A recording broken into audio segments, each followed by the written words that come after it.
Wah jenengan mboten pinarak ten gubuk kula, Pak. Mbok korsine ngarepan ki ganti. Lah napa to, Pak? Kursi nganti nglothok kaya Yo kan pantese gitu. Dalang mayang ten wilayah Dalang ki rak mampir enten. ora apa-apa nak aku. Ya wangun-wangune. Mulane kowe iki tak kon permisi. nek ora payu ki gawe cara rada arang le payu kae ngarep omake koki plakat gedhe yasa. Ki Kiswan menerima wayang kulit.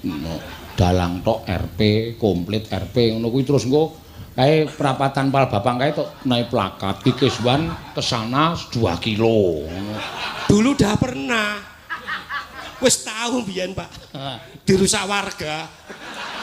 Mergane ora percaya to. Ora percaya. Ya.